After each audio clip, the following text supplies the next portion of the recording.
My name is Sarah, and I'm 32 years old. 3 years ago, I divorced my ex-husband, Jason, due to his infidelity, but just recently, I got remarried. Thanks to my current husband, I'm enjoying life every day. However, being happy now sometimes brings back memories of the tough times. Jason used to act like he was the lord of the manor and treated me like a maid. Even though I was also tired from work, he dumped all the household chores on me. If even a single piece of trash was on the floor, he would yell at me, and he was never satisfied unless there were at least 5 dishes for a meal, leaving the food untouched if he felt I had cut corners in any way. I'll never forget the time he got mad at me for considering make-ahead meals as cutting corners. And then he would crunch on potato chips right after that. Of course, I was the one who had to clean up the crumbs that fell on the floor. Even when I protested, he would snort and say, "What's the point of a wife if she doesn't do the housework?" He kept belittling me with his words, and my self-esteem kept dwindling. He wasn't like this before we got married. Just when I was fed up with this daily life, Jason asked for a divorce. The reason was his affair. He wouldn't tell me who the affair partner was, and I didn't care to know. I was just that exhausted. "Fine. I will divorce you," I said. After agreeing to the divorce, I ended our short 2-year marriage. Come to think of it, I wonder how Nancy is doing. I paused my packing and muttered to myself. Nancy has been my best friend since high school. After the divorce, she listened to me and encouraged me a lot. I should invite Nancy for coffee once I've moved. I've been so busy, I haven't even told her about my remarriage. Since I moved right when I got married due to my husband's job, only my close relatives know about my remarriage. I owe a lot to Nancy, so I must tell her properly. I should focus on the happy moments, not the tough ones. With a change in my mood, I hummed a tune and started packing my belongings again. 2 months after moving in, I was enjoying coffee while browsing through a magazine. Now that I had settled into my new job and gotten used to the area, I started thinking about meeting Nancy for real. Just looking for recommended restaurants and cafes was fun. I need to get in touch with her and check our schedules. It had been a while since we last met, and I was feeling a bit nervous. As I reached for my phone to text Nancy, the intercom rang through the quiet room. Since I had just moved in and didn't know many people, I thought it might be a solicitor, but when I checked, it was a police officer standing there.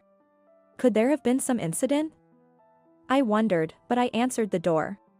"A man has reported several instances of stalking by you. Do you know anything about this?" I was at a loss for words at such an unexpected inquiry. Apparently, the man had been receiving letters almost daily, filled with declarations of love and other harassment suggesting romantic intentions. I told them there must be a mistake, as I had just moved to the area, but the complainant had specifically named me, forcing them to verify the claim. I asked who the complainant was, but the officer apologetically responded, "I'm sorry. We're just here to verify due to the repeated complaints. We can't disclose the complainant's name yet." I was puzzled by the statement, but I understood that the police officers were just doing their job. I reassured myself with that thought. After all, since I had done nothing wrong, I just needed to stay confident. In the end, they were convinced that I had just moved in and said, "If we find out anything, we'll come back to report to you."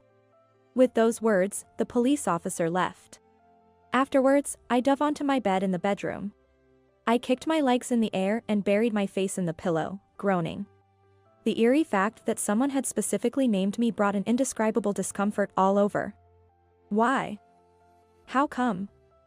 It's scary, I pondered, and before I knew it, the day was starting to fade. I was thinking of contacting Nancy, but now I'm not in the mood for it anymore.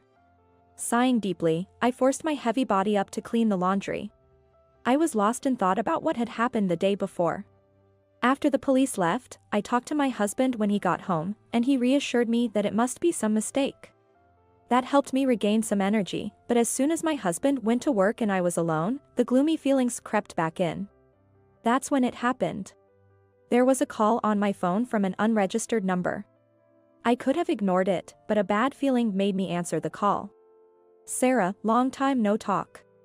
I gasped at the familiar voice. It was my ex-husband, Jason. Hearing my silence, Jason sneered. "So, you still haven't admitted to stalking me?" I'm disappointed in the police. I told them to pin you down properly. Those words instantly made me realize that the incident from yesterday was Jason's doing. You're the one who made that bizarre report to the police, I accused. To my question, Jason simply said yes, and continued with a baseless claim, you moved here because you still have feelings for me, right? Everyone around me is shocked. His usual overconfidence was infuriating, especially knowing he was probably smirking over the phone. And from his words, it seemed he was spreading rumors that I was stalking him. Me, stalking Jason? That's a joke. The painful memories of the past resurfaced, and I struggled to remain calm as anger rose within me. It's been 3 years since we divorced, what are you talking about? Besides, I'm remarried. Jason just laughed, as if my firm statement was a lie. If the police can't handle this, we'll have to settle it directly, he said, proposing a meeting to discuss. The location was a diner. Fine. I have nothing to hide, after all. Angry, I decided to respond to the summons and headed to the diner. Looking back, I regret acting so hastily. When I arrived at the diner, Jason was waiting at the entrance. He was wearing a suit that even I could tell was expensive, a change from the past. Sarah, haven't you become more beautiful? I could smell his cologne as Jason scrutinized me, making me uncomfortable. Cut it out, I said, frowning. Jason just shrugged. Still as charmless as ever, I see. Swallowing the words, mind your own business, I followed Jason inside. We headed to a table he had already reserved, and to my shock, there was someone unexpected sitting there. Nancy, why are you here? Yes, it was my best friend, Nancy, sitting there. Jason and Nancy exchanged smirks at my surprised reaction. Me and Nancy got hitched.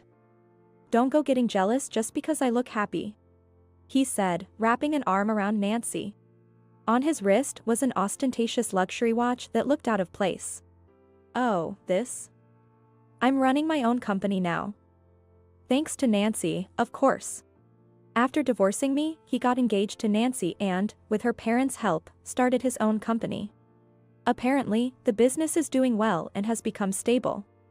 To be honest, I couldn't care less about that. The word got hitched echoed in my ears. Nancy, knowing what I went through, married this man? I was bewildered. When you invited me to your wedding, I was shocked.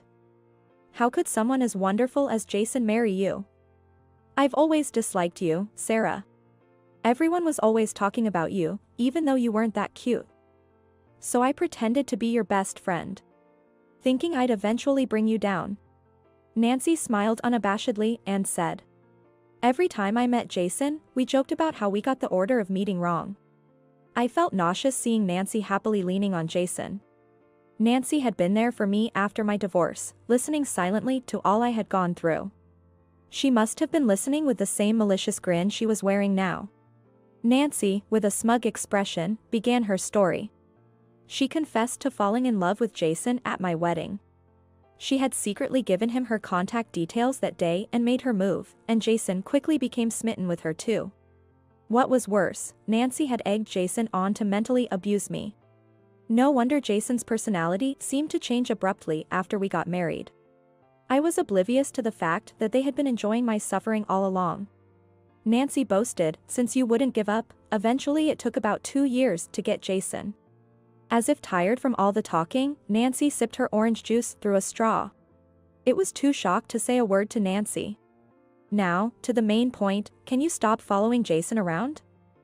I was surprised to see you the other day. But moving here just to stalk Jason after 3 years of divorce is creepy. Unlike you, we're enjoying a happy and loving marriage. So just give up already. From Nancy's tone, it seemed she had already guessed that I moved to this area after she saw me. Moreover, Nancy was convinced that I had moved here to stalk Jason. At this point, whether they believed me or not didn't matter. My mind was elsewhere. I was struggling not to lash out at them in anger. I'm not stalking anyone, and I have no interest in such a man, I stated firmly and stood up from my seat. Nancy's laughter followed me, but I didn't look back. Nearly 2 months later, I received a call from Jason. Expecting this, I answered the phone. Jason sounded panicked, and I couldn't help but smirk. There was no need to ask, did something happen? It seems you were indeed a victim of stalking, but the perpetrator wasn't me, it was your current affair partner. Turns out, Jason, true to form, had cheated on Nancy as well. His casual fling had made the affair partner turn into a stalker. This was the truth.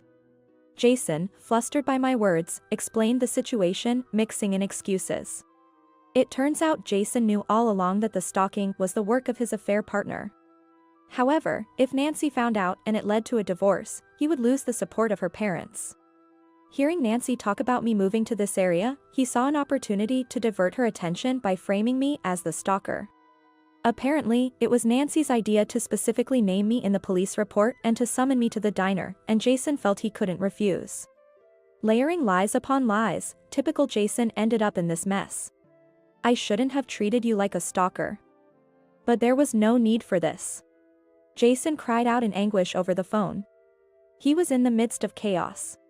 I could hear banging on a door and a woman's voice, likely Nancy's, in the background. Given the situation, he must be barricaded in his own room. It's a pitiful sight.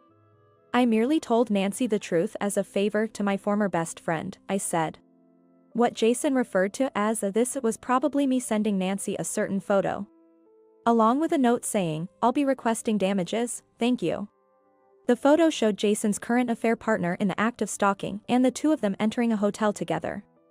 I was surprised you'd go to a hotel while being harassed, I said, incredulously. Jason responded, I had no choice. She threatened to go directly to Nancy and demand a divorce if I didn't meet her. The reason I had such photos at hand was all thanks to my husband. My current husband actually works as a detective. He had just opened his own office, and we moved to this area for that reason. But who would have thought his first case would involve my ex-husband? It's a complicated and somewhat guilty feeling. Within a month, my husband found the real stalker of Jason and also secured evidence of his affair. I couldn't be more grateful.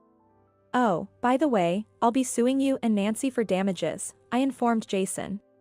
He let out a dumbfounded, what? You knew who the perpetrator was, yet you falsely reported me to the police for stalking? And then you spread that rumor around, how malicious. I pointed out. No. Jason struggled to find words, as I seized the moment to press further. Just when I thought I could finally forget our marriage. You've reopened old wounds. You will definitely pay for this. After hearing his pathetic sobbing, a loud commotion and a woman's angry shout came through the phone. It seemed Nancy had broken down the door to enter the room. I could faintly hear her accusing him of whispering to someone, and then the voice on the phone switched to Nancy's. It appeared she had snatched the phone from him. Who are you, some stalker woman? She demanded. No, it's Sarah, I corrected. Upon realizing he was talking to me, Nancy's tone didn't calm down as one might expect. Instead, she continued to rant emotionally. It seemed she was furious about the damages demanded by me. Why should I pay damages now of all times? She fumed. I relayed to Nancy exactly what the lawyer, recommended by my husband, had taught me. I was embarrassed so bad by the false rumor spread by Jason and Nancy. I've just informed Jason that I'll be suing you too for defamation, I added. Nancy was almost in tears. You money grubber. Don't take my happiness away, she cried. What goes around comes around, I replied coolly. She had targeted Jason out of jealousy and conspired against me. After the divorce, she pretended to be a good friend while secretly mocking me. I could never forgive them. I won't pay any damages, she declared defiantly. When I was summoned to the diner, I had a voice recorder in my bag. I turned it on for self-defense, but unexpectedly, I discovered that Nancy was the affair partner from my divorce 3 years ago. I had recorded everything, and even this phone call was being recorded.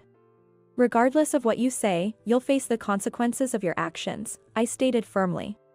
If necessary, I would use these recordings as evidence to make Nancy and Jason pay. I included the lawyer's business card with the photos I sent you. Please communicate through him from now on. Without listening to Nancy's rebuttal, I hung up the phone. With the click of the call ending, I felt like I had finally closed the chapter on my divorce from 3 years ago. Thanks to the lawyer introduced by my husband, I managed to get nearly the desired amount of damages from Jason and Nancy. Nancy was disowned by her family after the damages issue came to light, and a stalker confronted Jason's company, exposing the affair. Consequently, Jason lost his social standing and the support of Nancy's parents. Even now, it seems Jason and Nancy are having a tough time dealing with the affair partner turned stalker. My husband consoled me, "You've had a rough start since we moved." I want to cherish this kind-hearted my husband who still offers me a gentle smile despite the trouble I caused him this time. I look forward to enjoying the peaceful times that have finally arrived, together with him.